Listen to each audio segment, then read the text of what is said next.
Hello and welcome to another edition of another book review. This week I'll be reviewing the Stephen Chbosky novel Imaginary Friend. I'll give a brief overview of the author, give a spoiler-free overview of the plot, talk about what I liked about the book, what I didn't like about the book, who I'd recommend the book to, and finish off with what I will be reading for next time. Stephen Chbosky is best known for writing The Perks of Being a Wallflower about 20 years ago. He's a relatively young author. I think he's 50 this year. And that book sold very, very well, was made into a movie, and I think he's gained some fame from the writing of that book. I think he's written a couple of other books, but this book, and I should say I've never read The Perks of Being a Wallflower. I just know that's kind of his best, most well-known book. This book, Imaginary Friend, is, from what I gather, very, very different. It is I'd probably call it a thriller / horror novel. It follows a young boy whose name is Christopher. His mother has moved away from an abusive boyfriend after Christopher's father has died. They've moved to a small town in Pennsylvania.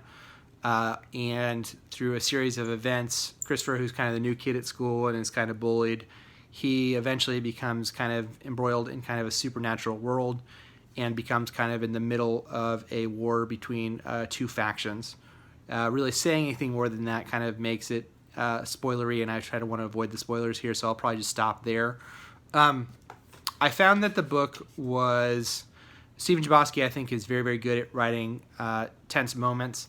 The book is a thriller, and the other thing I liked about it was very propulsive, and you definitely felt the mood. There's some disturbing images in there. I don't think I would recommend this to anybody who's maybe under the age of 18, because there is some kind of, I thought, some disturbing stuff, but that stuff, it all does a very good job of kind of creating the tension and creating a mood, and I think he does a very good job of kind of fulfilling that need in a thriller / horror novel. I think the other thing that I noticed while reading it, he's very good at setups and payoffs, and just kind of bringing things in early on that kind of leave question marks in your mind of, well, what is this thing? What's going to happen? Who is this character? I think he does a very good job of setting everything up and then paying off the kind of setups as the book goes along. And I thought there's a couple really cool scenes. There's one scene in the casino that I liked a lot. So I thought those things were all good. And kind of the negative side, it is, I don't know if you could tell just by me holding it up, it is quite long. It's 700 plus pages, at least the hardback edition I got was. I think it probably could have it probably may have been better served at maybe being 600 pages, or maybe a little bit less. 600 may be a pretty big cut, but I think the story could have been shorter. I think the story kind of takes maybe one too many twists and turns to my liking. It has very strong religious overtones in the book, and some people that may be a good thing and others may be a bad thing. I think he handles it well for the most part, other than there's one character in particular who, I'm trying to think of how to say this without spoiling anything. She has something of a hardship put upon her that she doesn't ask for, and it seems like the thing that she wants in the beginning, she doesn't necessarily get at the end, but it's not seen as a bad thing, and that's not necessarily like a consensual choice on her part. That kind of left me cold. I think that character being very religious too played into some of my sympathy for the character, and not quite sure why Stephen Chbosky chose to do what he did with that character, but I was kind of bothered by that.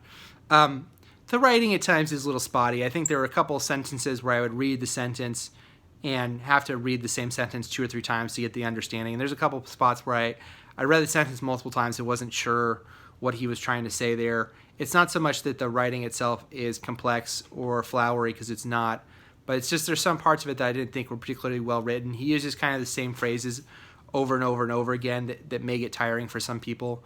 Overall, I enjoyed reading it. The book is kind of, to the recommendations part of it, the book is very, very influenced by Stephen King. I think you could probably describe this book as a cross between Needful Things, The Shining, and The Stand, and not be too far off. There's parts of it that may be a little Nightmare on Elm Street too, for good measure, but it didn't feel like the most original plot in the world, which I don't really have a problem with, because I think Chbosky does a good job of throwing in enough stuff and enough twists to make it his own. There's a lot of disturbing imagery in the book, like I said before, so if you're not someone who really cares for disturbing energy or imagery or kind of children in peril, There's also a lot of that. So if those things kind of turn you off, I would stay away from this book.